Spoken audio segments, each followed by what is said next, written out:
বাঁকুড়া সম্মিলনী medical college ও হাসপাতালে রোগীর পরিজনেরা এই মুহূর্তে রাস্তা অবরোধ করেছে। আপনারা জানেন যে আরজি কর হাসপাতালে মহিলা চিকিৎসা খুনের প্রতিবাদে জুনিয়র ডাক্তাররা তাদের কর্মবিরতি কর্মসূচি শুরু করেছে।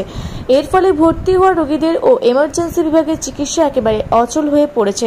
রোগীর পরিবারের দাবি, তারা আজ দুদিন কোনো চিকিৎসা পরিষেবা পাচ্ছেন না। পরিবারের দাবি, তারা হাসপাতাল সুপারের কাছে গিয়ে অনুরোধ করা সত্ত্বেও কোনো ডাক্তার রোগী দেখছেন না, তাই তারা বাধ্য হয়ে রাস্তার উপর বসে পড়ে আন্দোলন করতে বাধ্য হন।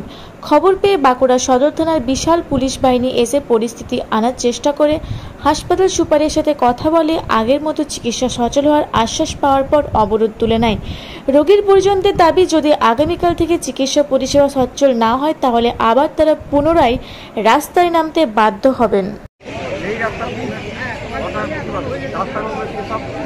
কর্মবিরতি পালন করেছে, তার জন্য মেডিকেল কলেজ হাসপাতালে রোগীর পরিষেবা এই মুহূর্তে রোগীর পরিজনেরা তারা তাদের আন্দোলন শুরু করেছে, রাস্তা অবরোধ শুরু করেছে। আমরা এই মুহূর্তে রাস্তা গাড়ি ঘোড়া অচল হয়ে পড়েছে।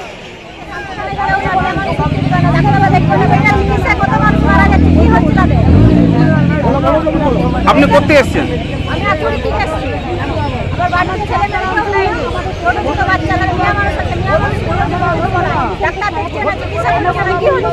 কতদিন আগে ভর্তি হয়েছেন? বৃহস্পতিবার। কোন বিভাগে ভর্তি আছেন? কোন বিভাগে ভর্তি আছেন?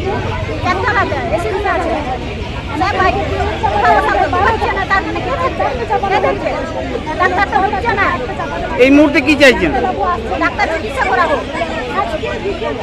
আপনার নাম? বাড়ি?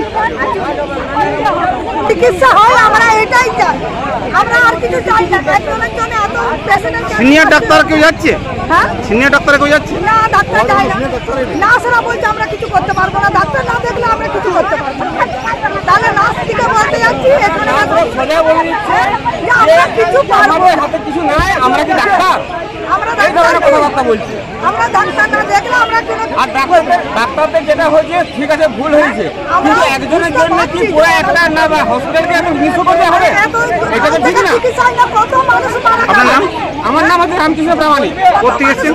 পুরুলিয়া থেকে এসেছি, পুরুলিয়া মানবাজারের বাড়ি আমার। ধন্যবাদ। আমরা অবরোধ করছি এই কারণে, সারাদিন ধরে কোনো ডাক্তার এমার্জেন্সিতে কোনো ডাক্তার যাচ্ছে না এবং কোনো ডাক্তার দেখছে না, ঠিক আছে? কোনো রুগীর কোনো প্রতিক্রিয়াও দিচ্ছে না যে কী কারণে হচ্ছে না বা ইয়ে হচ্ছে না, সেগুলো আমরা জানি যে অবস্থান বিক্ষোভ করা করছে জুনিয়র ডাক্তাররা, কিন্তু সিনিয়র ডাক্তাররা কোনোভাবেই চিকিৎসা করছে না। আমরা পেশেন্টগুলোকে নিয়ে 5-6 দিন ধরে এখানে বসে আছি, কিন্তু কোনো রকম চিকিৎসা হচ্ছে না। বাঁকুড়া থেকে মানিক কর্মকারের রিপোর্ট, রূপসী বাংলা মিডিয়া।